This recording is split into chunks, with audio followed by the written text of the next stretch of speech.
What's up, guys? Today we'll be installing a new starter.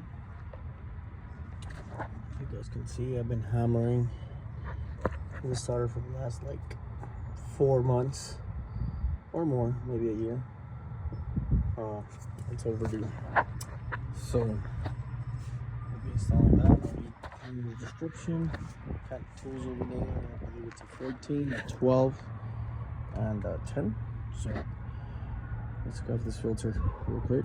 I'll show you guys what kind of bolt it was or how simple it is. First things first, you want to disconnect your positive terminal. I mean, you could do both, but I just did one. And then next step, those are 10s by the way. That'll be a 10 right here. And to remove your airbox filter, it's 2 of them. We're right here. They're both 10s as well. You know, like this, so sorry, it doesn't want to focus, but 2 10s, don't lose them. Now we get to the starter. I believe it's 2 14s, but before that you gotta remove this little cap right here, which, there we go, it should be a 12, I believe. I don't think it's a 10, but it's a 12, but let's check it out. Yep, that is a 12. Alright, I'm gonna have to snap it carefully. I believe there's a small washer in it, so don't lose that either. Let's see. Oh, I just said don't lose it, and I just dropped the 12. So we remove that. Set this one to the side or something. Over there is fine. Okay, that's next. Oh, this is the washer, and that doesn't want to leave, but just in case I found another one, I put the cap over here since it's ripped off. Let's see if you can see the view. You can see it there. Sorry, my phone is an iPhone right now that I'm using to record this. I got a camera, but we'll see. It looks like there isn't even a bolt on this side. On the starter. Damn. Always check your cars, guys. You guys buy pre-owned vehicles from someone else. So, alright, those are 14s, so let's get to that as well. Be right back. Before I put the new one in, this is what it's look like. This is an Amazon one. Shout out to my pops. He's the one that knew I needed it and beat me to it, ordering it, but a little bit.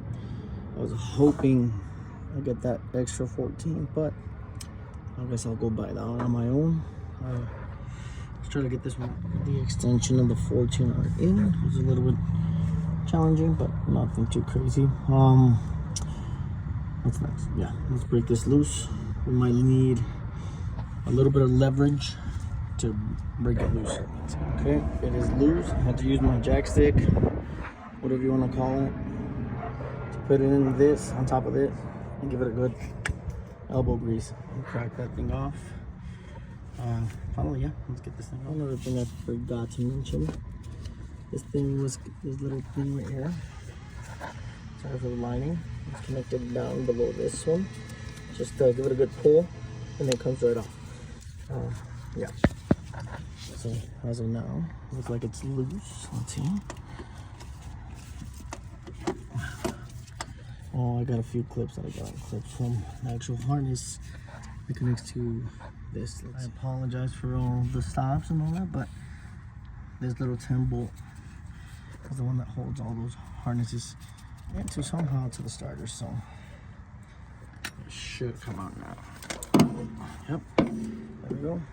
Easy does it. Just give it a good wipe. Move back on and compare the two.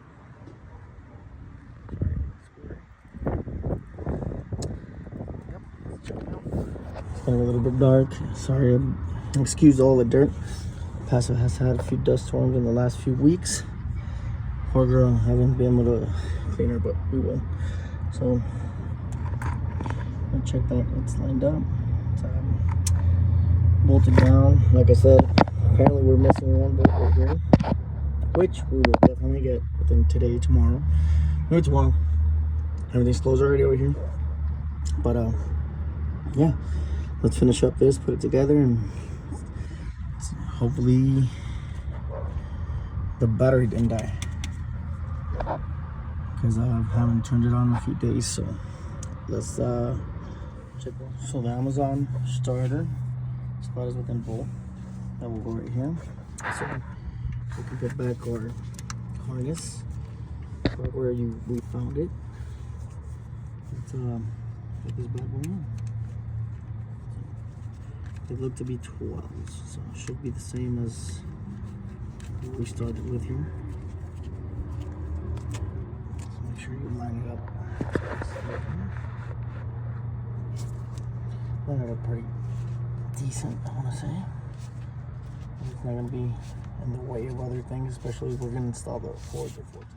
Apparently the new supplied nut for the starter seems to be at 13. What? I'll use the supplied it. Yep. Let's do this.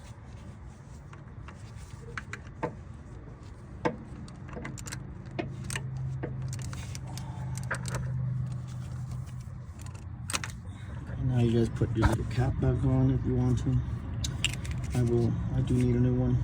I don't know if this starter was replaced before or not, but definitely gonna put it back on. See, will it fit? It should fit. Not perfect, but it fits. Okay. That's how it looks. I have some extra bolts aside of these two that we will not need because they supplied some new ones. Oh no, I'm lying. I am lying. This is for that. This little thingamajig jig over here. It's gonna go on top of that. So I have no space for the camera for that. So you guys can see more or less how it's gonna go. Sorry about that. Spaces, but you'll know what I mean as you see it. The best way to make sure this fits by taking off your filter. This comes out by clicking this. One of them fell. Over here. You got it. To sit flush on that little bolt right there. Should sit perfectly. Now we just gotta put the filter back together. Connect it back over here. Damn, I don't know how you guys do it with one-hander camera guys. Let me fix all this. Alright, so everything's on. Put the tens back in here. I never disconnected that one. Again, excuse the dirtiness, but tens are back in here. Put it back on. Clip is on, or clipped. You see? Start this going. Started right up. I didn't record the starter because I needed to change my serpentine belt and it squeaks like the mother. Yeah. But damn, it's never started up that quick before. Yeah, so that's pretty much it, guys. Thank you for staying. If you're this far, I appreciate you. I would appreciate a subscribe, like, throw a comment in there if I messed up a few steps. I'm still new to the whole DIY, I guess you can say. But, you know, we're learning. Alright, thank you for watching.